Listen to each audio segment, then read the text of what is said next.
나는 솔로에서 키 180이 넘는 훤칠한 한 의사와 한 여성을 두고 경쟁해서 선택받은 평범한 회사원이 있습니다. 외형, 능력, 피지컬, 스펙 하나씩 놓고 보면 다른 남성들에 비해 부족해 보이는 듯 했죠. 그런데 결과는 의외였습니다. 그 남자는 여성들로부터 몰표를 받았고 한 의사와 경쟁해 원하는 여성에게도 최종 선택을 받았습니다. 수많은 영상과 책들이 여성들에게 매력적인 남성이 되는 방법을 이야기합니다. 그런데 이 이야기들의 핵심은 결국 하나로 수렴됩니다. 여유. 그리고 그 예시로 늘 비슷한 인물들이 등장합니다. 솔로족의 덱스, 하트 시그널의 김현우, 혹은 드라마 속에서 이상적으로 그려지는 남자 주인공들. 그 인물들의 공통점은 분명합니다. 외형, 경험, 환경, 어디 하나 빠지는 게 없는 사람들이라는 점이죠. 그래서 이 조언은 듣는 순간부터 어딘가 불편합니다. 저 사람이니까 가능한 이야기가 아닐까? 내 삶에는 적용이 안 되는 이야기가 아닐까? 이렇게 느끼는 게 너무 자연스럽습니다. 이걸 남녀 문제로 나누고 상위 1% 남성들의 언행만 분석하다 보면 여유라는 건 마치 타고나는 능력 같고 그들만의 세계처럼 보이게 되죠.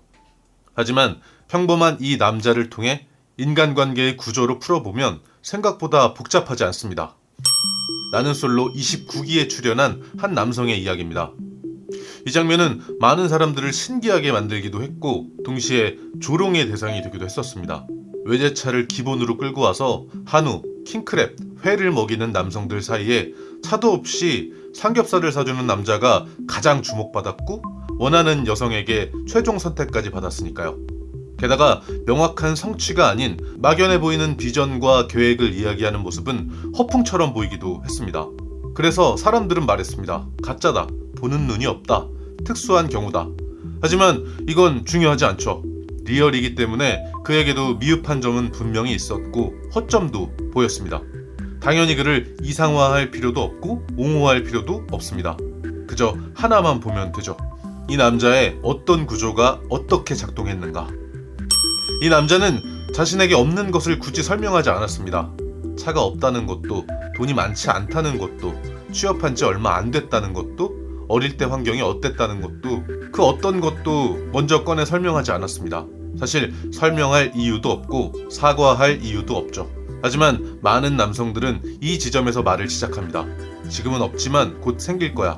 원래는 있었는데 잠깐 없는 거야. 이건 단점이지만 다른 장점이 있어. 겉으로 보면 솔직해 보이고 자신만만해 보이기도 합니다. 하지만 이게 왜 문제일까요? 설명하는 순간 그 결핍이 내가 신경 쓰고 있는 문제라는 걸 상대에게 각인시키기 때문입니다. 그리고 이 인식은 자연스럽게 관계의 문제로 확장되죠. 이건 여성이 예민해서도 아니고 공감 능력이 과해서도 아닙니다. 인간은 상대가 중요하게 여기는 요소를 함께 고려하도록 설계되어 있기 때문입니다. 그래서 상대가 신경 쓰는 결핍은 너의 단점이 아니라 우리의 변수가 됩니다. 체감상 그 단점은 훨씬 더 크고 치명적으로 느껴지게 되는 거죠. 이 구조를 아주 일상적인 예로 보겠습니다. 여자에게 물병을 건네며 이렇게 말하는 경우가 있죠. 너무 차갑나? 미지근한 걸로 가져올까? 뚜껑 열어줄까? 빨대 필요해? 얼음 좀 넣어줄까?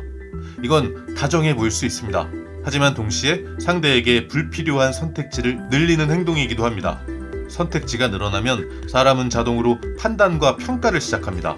그 질문대로 온도는 괜찮은지, 뚜껑은 적당한지, 얼음이 필요한지. 이 순간 상대의 머릿속에는 보기가 생기는 거죠. 그리고 보기가 늘어난다는 건 불안 요소가 늘어난다는 뜻이기도 합니다. 반대로 그냥 물병을 열어 건네면 어떨까요? 상대는 스스로 의미를 채웁니다. 번거롭지 않게 열어줬다. 따담한 뚜껑은 청결을 신경 써서 줬다. 평범한 물 온도는 마시기 좋게 준비해줬다. 이 해석의 공백을 상대가 채우는 거죠. 여유란 무언가를 더하는 게 아니라 불필요한 요소를 빼는 능력입니다. 여기서 하나의 공식이 나옵니다.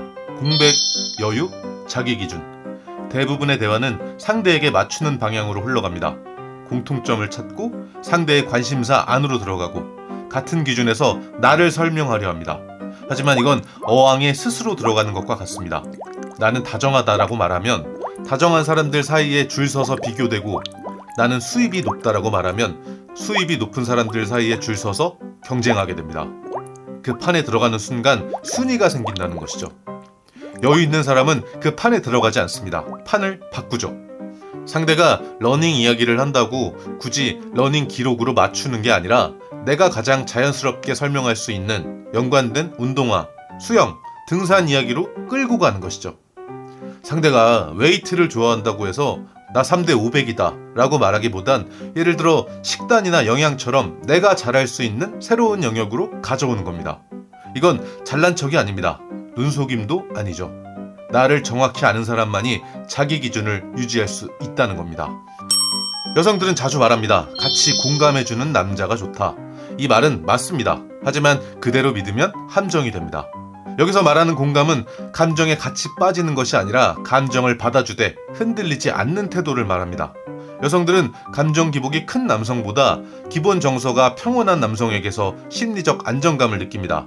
그래서 말로는 공감과 다정함을 원한다고 하지만 실제로는 감정에 휘둘리지 않는 남성에게 더욱 끌립니다. 중요한 건 감정이 없는 남자가 아니라 감정을 다룰 줄 아는 남자라는 겁니다. 여유 없는 공감은 같이 욕하고 같이 흥분하고 감정을 키워줍니다. 여유 있는 공감은 조금 다르죠. 감정을 인정하되 내 정서는 유지합니다.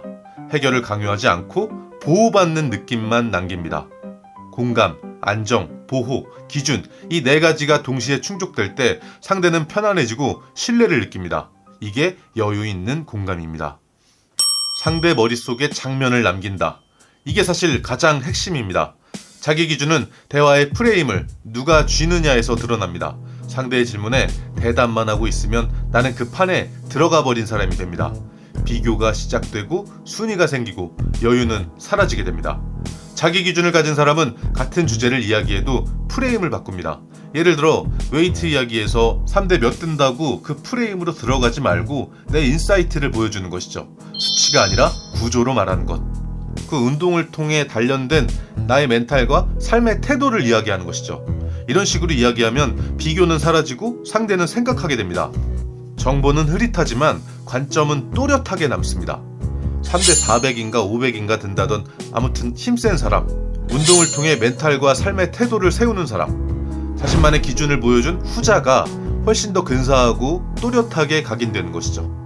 잘난 척하지 않아도 깊이가 느껴지는 이유가 여기 있습니다. 이게 자기 기준으로 상대를 데려오는 방식인 것이죠. 이 인사이트는 말을 많이 해서 생기는 게 아니라 오래 생각한 사람이 적게 말할 때 생깁니다. 여기까지의 이야기를 정리하면 이렇습니다. 여유는 성격도, 능력도, 연출도 아닙니다. 여유는 구조입니다. 없는 걸 설명하지 않는 것, 선택지를 늘리지 않는 것, 감정에 휘둘리지 않는 것, 내 기준으로 대화를 끌어오는 것. 이 네 가지가 같은 구조 안에 있습니다. 이 네 가지는 전부 다른 기술처럼 보이지만 사실 하나의 구조입니다. 기준이 있는 사람의 말버릇이죠. 여유는 더 나은 사람이 되겠다고 애쓰는 데서 나오지 않습니다. 이미 내가 서 있는 자리를 정확히 알고 있을 때 자연스럽게 남는 상태입니다. 굳이 말로 채우지 않아도 되고 괜히 증명하지 않아도 되며 비교하지 않아도 흔들리지 않는 상태. 그게 연애에서도 인간관계에서도 매력으로 작동하는 진짜 여유입니다. 이 여유는 나와 마주하고 있는 그대로의 나를 알게 될 때 만들어집니다. 나와 마주하는 방법이 궁금하신 분들은 나와 마주하는 방법에 대해 이야기한 지난 영상을 고정 댓글에 링크로 남겨두겠습니다. 필요하신 분들은 거기서 이어가시면 됩니다. 네, 오늘 영상은 여기까지입니다. 저는 더 재미있는 영상으로 다시 찾아오겠습니다. 구독 부탁드리면서 저는 이만 가보겠습니다. 감사합니다. 안녕히 계세요.